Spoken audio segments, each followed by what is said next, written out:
Right now, the United States is fighting a war against Iran. And if you look at this conflict on paper, the outcome seems obvious. The United States is the most powerful military force in human history. It has the most advanced weapons, the most sophisticated intelligence systems, and a global network of allies that spans across Europe, East Asia, and the Middle East. American satellites, precision missiles, and advanced aircraft give it capabilities that very few countries can even come close to matching. Iran, on the other hand, appears far weaker. Its economy is smaller, its military technology is less advanced, and it faces constant pressure from sanctions and international isolation. So if you simply compare the two sides, you would naturally assume that the United States should overwhelm Iran very quickly. But history tells us something very different. Again and again, powerful empires have struggled against weaker opponents. To understand why powerful empires often struggle in wars like this, we need to understand a very important idea from game theory. It's called the law of asymmetry. The law of asymmetry tells us that when two sides in a conflict are very different in power, they don't fight the same kind of war. The stronger side usually relies on its advantages: superior technology, massive resources, and overwhelming military strength. It believes these advantages will naturally guarantee victory, but the weaker side faces a completely different reality. Because it cannot match the stronger power directly, it must find other ways to compete. It adapts, experiments, and looks for weaknesses in the stronger opponent's strategy.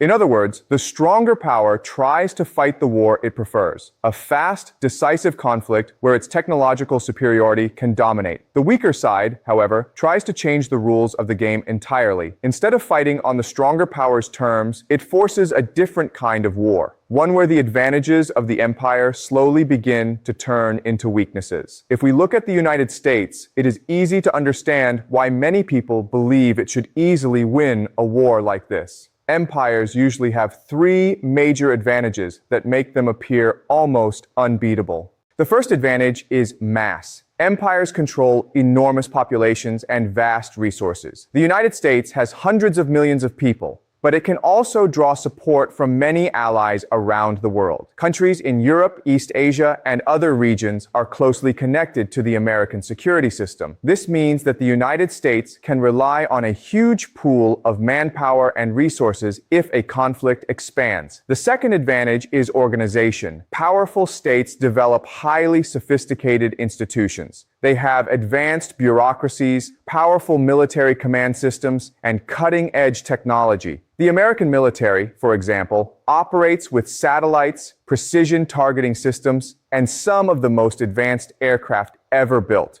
The third advantage is depth. Because empires have enormous economic resources, they can absorb losses and continue fighting. Looking at these advantages, it seems obvious that a country like the United States should be extremely difficult to defeat. But the law of asymmetry tells us that these strengths can slowly become weaknesses. The first great strength of an empire is mass, a huge population, and enormous resources. At first glance, this looks like a clear advantage. More people means more soldiers, more workers, and more economic power. But over time, this strength can slowly turn into a weakness. When a society becomes very large, competition for resources increases. Wealth and opportunities are not shared equally, and inequality begins to grow. Some groups accumulate enormous wealth and influence, while many others struggle with rising costs of living, debt, and economic pressure.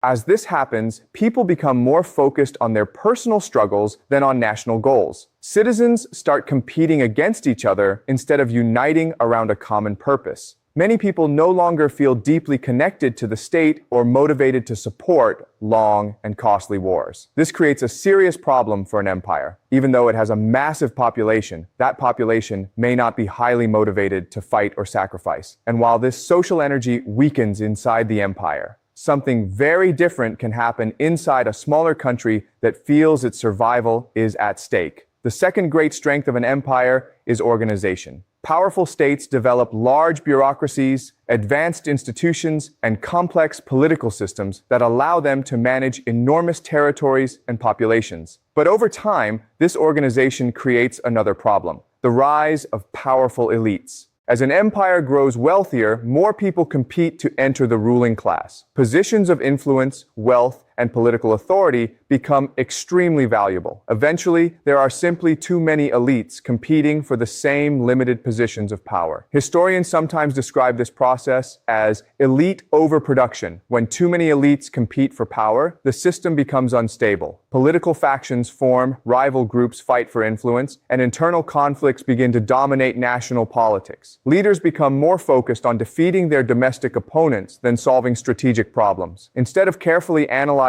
external threats, the political system becomes trapped in endless internal competition. This is when the empire begins to turn inward. Its attention shifts away from the outside world, and this creates the conditions for another dangerous weakness to appear: hubris. The third advantage of an empire is depth. Enormous wealth and the ability to absorb losses. A powerful country like the United States can lose battles, spend billions of dollars, and still continue fighting because its economy and resources are so large. But this advantage often creates a dangerous mindset known as hubris. Hubris is the arrogance that comes from believing your power is permanent. When a country becomes extremely powerful, its leaders start assuming that victory is inevitable. They trust their technology, their military strength, and their economic power so much that they stop questioning their own strategies. Over time, this leads to complacency. Mistakes are repeated because no one is willing to challenge the system. Decision makers become trapped inside their own assumptions and stop learning from failures. Instead of adapting to new realities, the empire keeps following the same strategies again and again. And while the stronger power becomes more rigid and confident, the weaker side often begins developing very different advantages. While powerful empires often grow comfortable and rigid, weaker states tend to develop very different strengths. When a country believes its survival is at stake, its society can become far more motivated and resilient. The first advantage is energy. For Iran, this war is not just another foreign conflict. From their perspective, it is a struggle for survival, for their country, their society, and their identity. When people believe they are fighting for their homeland and their future, their willingness to endure hardship increases dramatically. The second advantage is openness. Weaker states cannot rely on overwhelming power, so they must constantly adapt. They learn from mistakes, experiment with different strategies, and search for creative ways to counter stronger opponents. The third advantage is cohesion. External threats often unite societies that might otherwise be divided. When a powerful enemy appears, internal conflicts can temporarily fade as people come together to defend their country.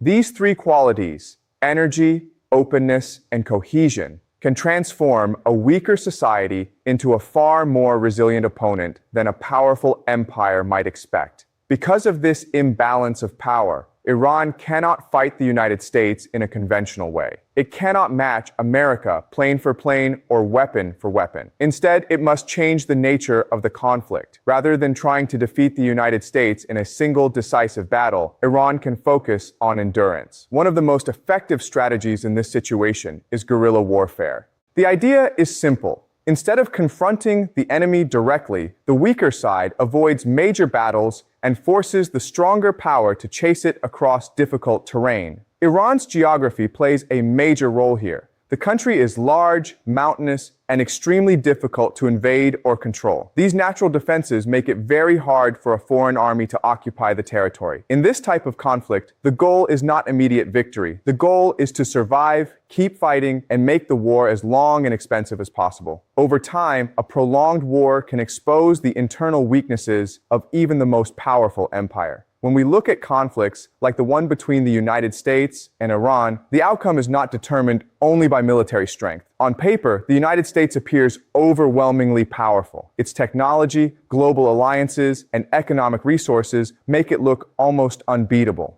But the law of asymmetry reminds us that wars between unequal powers rarely follow simple logic. Over time, the strengths of an empire can turn into weaknesses. Large populations create internal divisions. Complex political systems produce infighting. And enormous power can lead to arrogance and strategic blindness. Meanwhile, a weaker country fighting for survival may develop the very qualities an empire begins to lose: motivation, adaptability, and unity. This is why history repeatedly shows the same surprising pattern. Sometimes the strongest power does not win, and sometimes the weaker side, by changing the rules of the conflict, can survive or even triumph against a far stronger empire.